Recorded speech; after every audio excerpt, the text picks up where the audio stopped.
A minha mãe não diz câncer, a minha mãe diz aquela coisa ruim. O câncer é a segunda causa de mortes no mundo e até 2025 a expectativa é de que seja a primeira. Por mais que a gente saiba da nossa finitude, ela é sempre literária, vamos dizer, a não ser que tu tenhas a experiência da finitude, da morte. A primeiro impacto, putz, será que eu vou morrer? Histórias de quem passou pelo câncer, as angústias, os alentos e a superação de pessoas que se depararam com o diagnóstico e enfrentaram o tratamento. Era um câncer raro e era isso. Em 5 dias eu estava no bloco cirúrgico para tentar me salvar. O TVE Repórter mostra os avanços da medicina cada vez mais personalizada para o tipo de tumor e o paciente. Como a tecnologia revoluciona a cirurgia, a quimioterapia e a radioterapia, reduzindo efeitos colaterais e aumentando a eficácia dos tratamentos. Eu não tenho a menor dúvida de que hoje a gente pode oferecer chance de sobrevida maior, de qualidade de vida maior e inclusive de cura.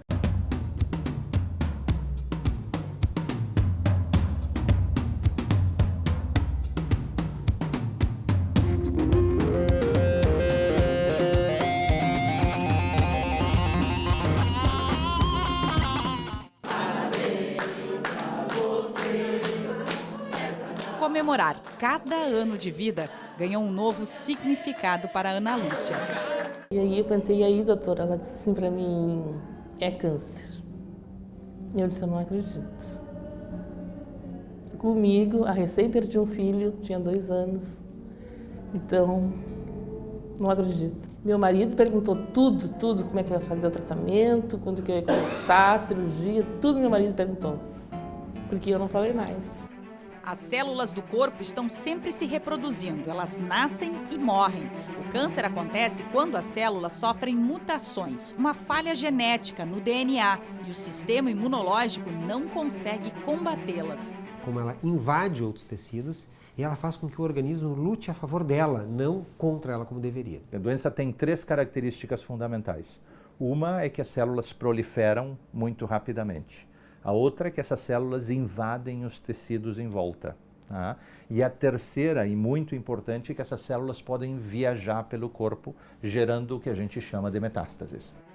A espinha dorsal do câncer é comum, porque dependendo dos tecidos atingidos, são dezenas de tipos e centenas de subtipos da doença.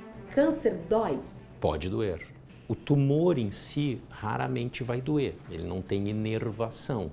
Mas se tu tens um tumor, por exemplo, que está crescendo no teu pulmão e está comprimindo a pleura, ele pode doer. Mas a doença em si raramente vai dar dor por ela mesma. E muitas vezes, por isso, vai ser silenciosa. Exatamente, tu só vai descobrir quando ela está avançada. A Ana Lúcia não fazia exames preventivos. Ela descobriu, por acaso, um nódulo na mama há 5 anos, quando tinha 57 de idade. Eu fui no fundo do poço, onde não tinha água, e eu consegui subir. O carcinoma era de grau intermediário. Ana Lúcia fez cirurgia para retirar o tumor e logo iniciou a fase mais difícil do tratamento para ela, as sessões de quimioterapia. Tem diarreia. A minha mão ficou toda preta, pretíssima a minha mão, minhas unhas, meus pés, era sempre como esses andarilhos, sabe? Que ficam os pés assim horrível, né? As unhas dos pés, cada dedo eu perdi 5 vezes. Perdi todo o cabelo, perdi todos os pelos do corpo, mudei de cor, não fiquei mais negra, fiquei uma cor parda, sem poder comer porque a boca estava cheia de aftas. Perdi 36 quilos. Vencer o tratamento contra o câncer muitas vezes é o mais difícil, até hoje. Mas no passado, as opções terapêuticas eram mais agressivas e o diagnóstico ainda mais tardio. E é simplesmente incomparável o conhecimento que se tem hoje sobre a doença e a tecnologia disponível. E nos últimos 20, 25 anos, certamente nos últimos 30 anos, a medicina evoluiu muito mais do que em todo o resto da história. O conhecimento que a gente tinha de câncer era um conhecimento até de certa forma superficial. E a gente fazia uma coisa que hoje em dia nós estamos tentando eliminar, que é tratar todas as pessoas como se fossem iguais. Hoje em dia a gente sabe que cada pessoa e cada câncer, cada tumor tem um comportamento e características muito específicas. O que modificou é que a cirurgia se tornou muito menos invasiva, a radioterapia, por conta dos equipamentos, se tornaram mais assertivas, elas conseguem chegar melhor na doença e evitar irradiar ao redor. E a quimioterapia, ela hoje não é só químio. A pessoa pode botar embaixo de um guarda-chuva, mas na verdade nós temos químio, imuno, hormônio, terapia, a combinação de todas elas, portanto, várias outras drogas com funcionamento diferente, mecanismos mais complexos, mais elegantes e que têm resultados melhores. O reflexo das descobertas está nos números. Nas décadas de 1940 e 1950, 20% das pessoas diagnosticadas com câncer sobreviviam. Hoje, a palavra cura está presente na vida de 60% delas. Além disto, uma série de novas drogas oferece mais conforto e qualidade de vida, porque reduz os efeitos colaterais. Muitos pacientes tinham náuseas que eram obrigados a ficar internados um mês. Hoje, a gente pode dar um comprimido para o paciente e ele fica muito bem, não vomita nenhuma vez durante a semana inteira. Nem todo mundo vai ter acesso àquilo que seria o indicado, menos doloroso, o mais eficaz para o seu tipo de câncer. Infelizmente, nós vivemos um cenário cujos tratamentos novos, particularmente os tratamentos novos, eles são muito caros. 40 anos nos palcos, dezenas de histórias vividas na pele das mais diversas personagens. Mas Sandra Dani não viveu o câncer de mama como um drama. Não, o canto deve vir do coração. Se eu começar a me deprimir com isso, ficar pensando nisso, me entristecendo, chorando, meu Deus, o meu organismo vai se ressentir. Eu tinha isso na minha cabeça. Não, levar para cima. Então, fazia trunfas e misturava panos na cabeça, né? Adorava fazer aquilo. E aí, me arrumava mais, vamos dizer assim, do que o normal. A perda do cabelo foi praticamente o único efeito colateral que Sandra teve durante a quimioterapia. Ela se beneficiou de um medicamento indicado pelo médico. 8 injeções, eram caríssimas as injeções na época. E eu fui pesquisar mesmo, ele me disse, tu tens que pesquisar porque vai ser um medicamento fundamental na progressão do teu tratamento. E foi. O momento mais delicado para a Sandra foi anterior, logo depois do diagnóstico. A médica não tinha certeza se precisaria ou não retirar toda a mama até a cirurgia. No momento de abrir, de ver, é que tu vai saber realmente se há necessidade de retirar a mama ou não. Acordei na sala de recuperação e aí sim, aí veio toda a angústia. Comecei a chorar, menina, não parava de chorar. Não tinha nem como me olhar e nem queria me olhar, né? Eu me senti o quê? Abandonada ali naquela sala. Realmente, literalmente abandonada. Aquela fragilidade foi somente de um ato. Ela não precisou retirar a mama e na sequência do tratamento com a químio e rádio, o câncer foi zerado. Além de tomar um medicamento, ela vai continuar a cada ano por uma década com exames de acompanhamento. Eu digo que eu tenho uma espada sobre a cabeça. E essa espada, quando eu faço meus exames e dá tudo bem, né, como tem sido, ela vira um canivete. E ele vai crescendo à medida em que se aproxima a época de fazer novamente todos os exames. Retirar o tumor continua sendo o principal pilar do tratamento, mas nem sempre é o primeiro passo. Aqueles pacientes que chegam às vezes com o diagnóstico, esse não tem mais nada para fazer. A gente descobrindo qual o tipo específico de tumor, se pode estabelecer uma estratégia com a utilização, muitas vezes, de quimioterapia prévia, associada ou não à radioterapia, e que permite depois a realização de cirurgia. Além disto, os procedimentos estão menos invasivos. Muitos são feitos com pequenas incisões para operar com minicâmeras e bisturis.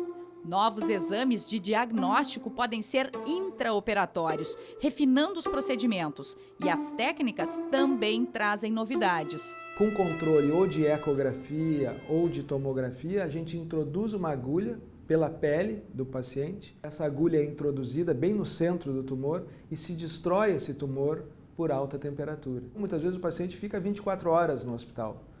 Isso é muito utilizado para tumores que não são muito grandes, para tumores de até 5 centímetros, com um resultado excelente. Agora eles são indispensáveis e dão o charme ao visual da Maria de Lourdes. Chapéu eu nunca usava, assim, eu não gostava, né, de usar. Tenho montes de chapéu, daí agora eu adoro. Para quem sofreu tanto no início, né, agora eu fiz uma moda para mim. O câncer da Maria de Lourdes é o mais comum no Brasil. 30% de todos os casos de tumores malignos são cânceres de pele, não melanoma. Iniciou com uma manchinha avermelhada e assim parece que com umas escaminhas assim branquinhas, sabe? Coça muito assim e dá umas ferroadas, assim. Ficou aquela feridinha, entendeu? Às vezes fechava, às vezes não, né? E daí eu fiquei preocupada. No peito, no braço, nas costas. Em 7 anos depois do primeiro, foram várias novas cirurgias ou procedimentos ambulatoriais. 18 procedimentos. Foi do acúmulo do sol, né? Não tem nada a fazer daí. Então é desde criança, né? É para sempre, né? Uma coisa que tá fazendo parte, né? Agora mudou tudo, né? Para mim. O médico avisou no bloco cirúrgico. Tem que te salvar. Eu quero tentar preservar a tua fala, deglutição.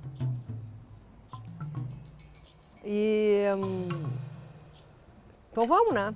Dentro do bloco cirúrgico tinha um patologista que fez a biópsia, né? E ele tirou o primário da amígdala e foi tentando livrar a cadeia de linfonodos. Só que a cadeia de linfonodos estava agarrada no músculo, acho que é o trapézio. Então ele teve que seccionar, cortar, que não queria me deixar meio manetinha. Ele cortou o músculo para que as metástases não se espalhassem pela bainha do nervo, do músculo, o que é muito comum. A premiada escritora e jornalista Cíntia Moscovitch partiu de uma dor de garganta com uma possível íngua no pescoço para o diagnóstico de um câncer já com metástases. Na cirurgia, os médicos encontraram o tumor principal na amígdala e o tratamento com químio e radioterapia seria dos mais lesivos e dolorosos. O câncer de boca e pescoço, por mais evoluído que esteja os procedimentos, ainda provocam sequelas duríssimas, né? E irradiar essa zona aqui significa secar a língua e matar todas as papilas gustativas. Qual é o problema de não ter saliva, né? Tu não tem essa ideia. Na verdade, assim, não ter saliva significa tu não sentir gosto de coisíssima nenhuma, significa tu ter rachaduras em toda a boca fica desidratada. No meu caso, começaram a cair pedaços da gengiva, assim, amarelecia e caía. E tem a baixíssima imunidade, limitando as mais corriqueiras e afetivas situações de vida. Eu tinha uma aluna de criação literária, a Fernanda, e a Fernanda teve um mieloma e ela não resistiu. Mas antes de falecer, ela veio conversar comigo. E ela dizia que ela lamentava profundamente não poder tocar nos cachorros dela, era cachorreira. E quando eu estava no hospital, que o médico vinha me noticiando o que poderia acontecer, e eu disse para ele, olha, não precisa me contar mais nada, eu só tenho uma coisa. Eu não vou ficar sem tocar nos meus cachorros. Eu vou agarrar e beijar meus cachorros. Ele disse, não, mas poodle nem cachorro poodle é rato com pelo. Aí eu disse uma barbaridade para ele, muito assim, uma coisa muito feia, muito mal criada. E foi o início da nossa amizade, assim. Na quimioterapia, os medicamentos entram na corrente sanguínea, tendo como principal alvo o tumor. Dependendo da droga, ela vai agir de uma maneira, ela vai quebrar o DNA da célula, ela não vai permitir que a célula se alimente, ela vai fazer um bloqueio para que vasos sanguíneos não cheguem na célula tumoral. Mas ela não atinge só as células doentes. Tratamento sistêmico, ele é menos seletivo, ele vai matar as células do tumor, mas também, muitas vezes, vai matar também células boas. Aqui não dá nada. Vai dar a cabo de 2, 3 dias em casa. Aí é que vai dar. E como é que é? É de judiar. Não vou dizer que seja de matar, porque se fosse de matar eu não estava aí. Muito bom. Muito. Sim, parece que arrebenta por dentro, assim. Lisiane mantém no celular a foto da outra. É uma brincadeira, claro, mas alguém desavisado pode não reconhecê-la na imagem de 2 anos atrás, com 41 quilos a mais. A quimioterapia, ela destruiu as minhas mucosas internas, então eu tinha muita dificuldade de me alimentar. Difícil de engolir e me dava assim um desconforto. Não era enjoo, era dor. O processo começou com a doença e culminou com uma reeducação alimentar depois da cura. Eu poderia ter seguido com uma relação muito ruim com a comida, como eu tive durante muitos anos da minha vida. E provavelmente daqui a um pouquinho eu teria um outro tumor, porque eu estaria ajudando a alimentar aquilo tudo. O câncer foi de mama e o diagnóstico veio a partir da visita de rotina ao ginecologista. Se eu não tivesse feito o exame, os tumores que eu tinha, que eram 2 de 1,5 cm, teriam sido o quê? Assim, talvez tumores de 2, 2,5, vai saber. E aí o prognóstico é outro, o tratamento é outro. Foram 6 meses de tratamento, 6 meses praticamente afastada do trabalho e cheia de aflições sobre o futuro. A incerteza e a frustração da retomada depois. Como é que vai ser? É praticamente recomeçar. E foi o que eu tive que fazer. Se a quimioterapia age de forma mais sistêmica em todo o corpo, a radioterapia é um tratamento localizado, mas ela sempre atinge mais do que as células doentes. Se eu pudesse pegar esse tumor, colocar aqui em cima da mesa, eu trataria todo o tumor, devolveria para o lugar e não ia acontecer nada. Só que a verdade é que o tumor está localizado numa sintopia de órgãos, que são mais sensíveis à radiação que o próprio tumor. Esta é a toxicidade do tratamento. Atingir células que não estão doentes traz os efeitos colaterais. No passado, órgãos vitais sadios ficavam totalmente expostos à radiação. Com o passar do tempo, a gente começou a fazer uma proteção através de blocos metálicos ou de chumbo ou de liga metálica, tentando contornar o maior diâmetro daquele tumor. Hoje a máquina é robusta, imponente e a precisão é milimétrica. Os feixes de radiação são emitidos para destruir ou impedir que as células do tumor aumentem. Na hora, o paciente não vê e não sente nada. A radiação é cumulativa e as sessões são fracionadas em várias, para não receber tudo de uma vez só. Quantas sessões o senhor já fez e quantas ainda faltam? Faltam 10. 27 com 10, 37, né? E está passando bem durante o tratamento? Sim, dá umas atençãozinhas, né? Mas não é nada fora do normal, né? Imaginem que a radioterapia já foi baseada em uma fotografia, uma imagem plana a partir de um raio-x que só mostrava um dos lados do tumor.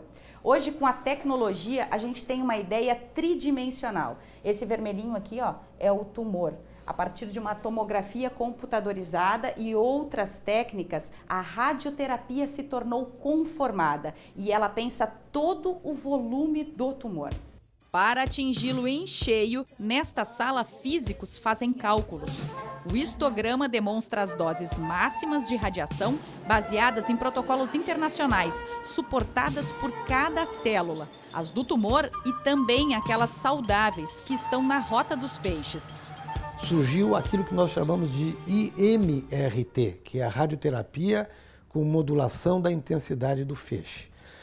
Nesse último procedimento, com a ajuda dos computadores, nós temos a possibilidade de fazer infinitas conjuntos de campos de dose e, com isso, nós podemos mais circunscrever a dose.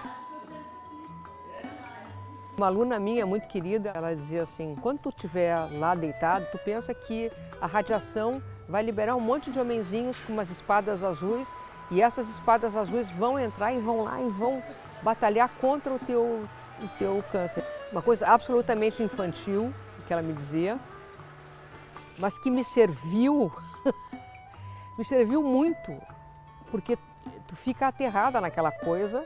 E eu pensava nesses homenzinhos que vinham assim, os Jedi, e eles estavam derrotando todas as células malignas que ainda tinham restado. A Regina ainda fez a radioterapia do passado, com o uso de placas metálicas para proteger órgãos do corpo. Isso há 22 anos.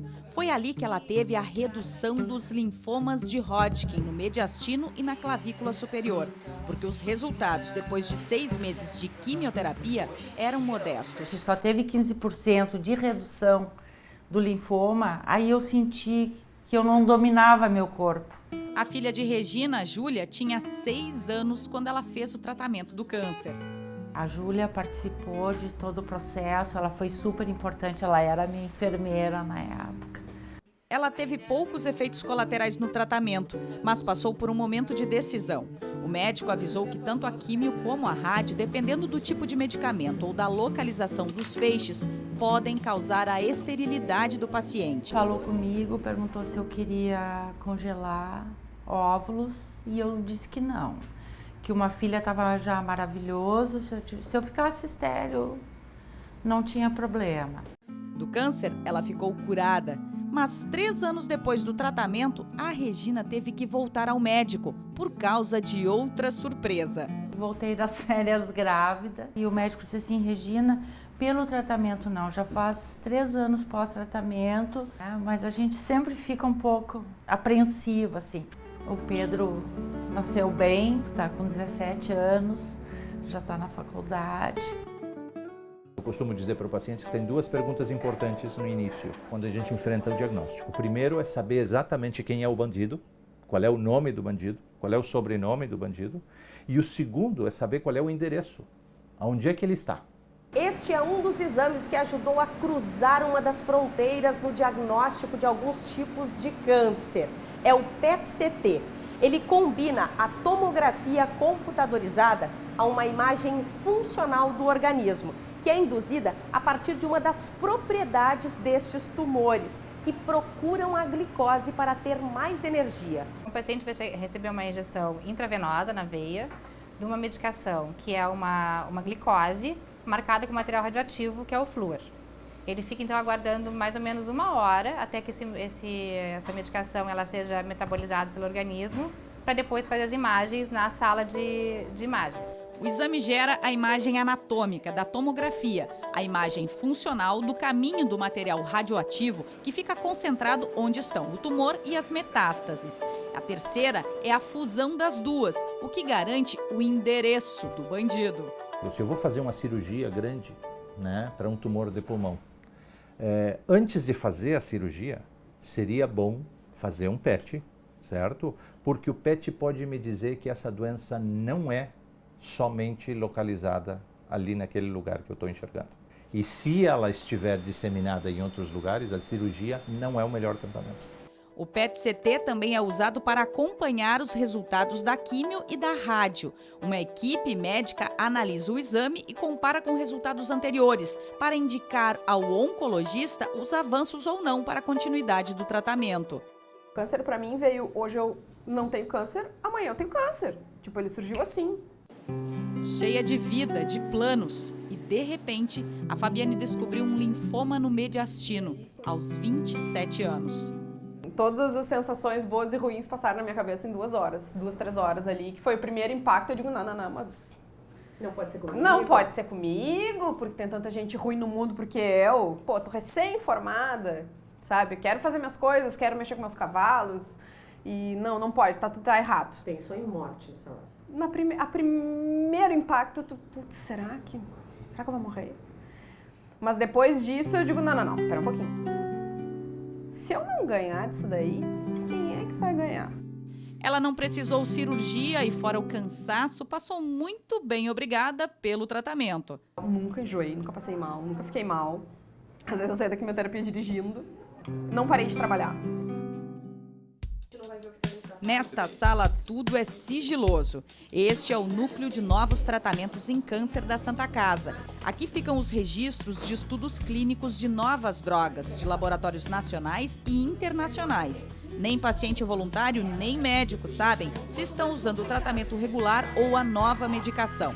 Com toda a segurança para a saúde do paciente. Medicamentos aprovados aqui já fazem parte da clínica oncológica, pois o núcleo chegou a ser consultado para o teste da fosfoetalonamina sintética, a pílula do câncer.